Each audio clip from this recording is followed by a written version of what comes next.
അപ്പൊ മച്ചാന്മാരെ ഇത് നമ്മളെ പ്രിയപ്പെട്ട മനാഫ്ക്കാണ്. അപ്പൊ ഞങ്ങൾ യാദൃശ്ചികമായിട്ട് ഇവിടുന്ന് കണ്ടു. അപ്പൊ ഞങ്ങൾ ഒരുപാട് കാര്യങ്ങൾ സംസാരിച്ചു. അവർ പോസിറ്റീവ് വൈബാന്ന് പറയാം, അങ്ങോട്ടും ഇങ്ങോട്ടും സംസാരിച്ച ഒരു നല്ലൊരു ടോക്കായിരുന്നു. അപ്പൊ ഒരു എന്താ പറയാ, മനോഹരം എന്താ പറയാ, അതിമനോഹരം. അപ്പൊ ആശാൻ എന്താ പറയാനുള്ള നമുക്ക് നോക്കാം. നമ്മുടെ ചാനലിനെ കുറിച്ച് രണ്ട് വാക്ക് പറയാം. ഒന്നുമില്ല, തീർച്ചയായിട്ടും ഈ ചാനലിനെ എല്ലാവരും സപ്പോർട്ട് ചെയ്യുക. യാത്ര അതൊരു രസമുള്ള ഒരു സംഭവമാണ്, എല്ലാരെ കൊണ്ട് കഴിയുന്ന കാര്യമല്ല. പിന്നെ ഇങ്ങനെ യാത്രകൾ ചെയ്യുമ്പോഴേ ഒരുപാട് അനുഭവങ്ങൾ ഉണ്ടാവുള്ളൂ. ഞാൻ ഒരു ടൈം മൊത്തം യാത്ര തന്നെയാണ്, ഇപ്പോഴും അങ്ങനെ തന്നെയാണ്. ഇപ്പൊ ഈ യാത്രകളിൽ ഒരുപാട് സൗഹൃദം വരും, ഒരുപാട് അനുഭവങ്ങൾ വരും, പലതും പഠിക്കാൻ പറ്റും. പല രാജ്യങ്ങളും പല നാടുകളും ഒക്കെ കറങ്ങാം.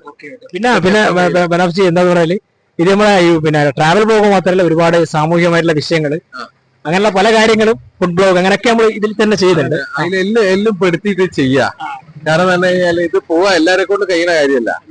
പിന്നെ പോണ നാടുകള് നിങ്ങള് വ്യത്യസ്തമായ രീതികള് എല്ലാരും കാണിക്കുന്ന സാധനം ആയിരിക്കില്ലല്ലോ നിങ്ങൾ കാണിക്കുക. നിങ്ങളിപ്പോ പറഞ്ഞ പ്രകാരം വ്യത്യസ്തത രസമായിരിക്കും. എന്തായാലും മുന്നോട്ട് പോവാ. എന്റെ എല്ലാ ആശംസകളും നേരെയാണ്. Thank you. ഇതിലും വലിയ സന്തോഷം പറയില്ല. ആശാന്റെ ഒരു ആശംസ കിട്ടിക്കഴിഞ്ഞു, അതൊരു പവറാണ്. ഓക്കെ.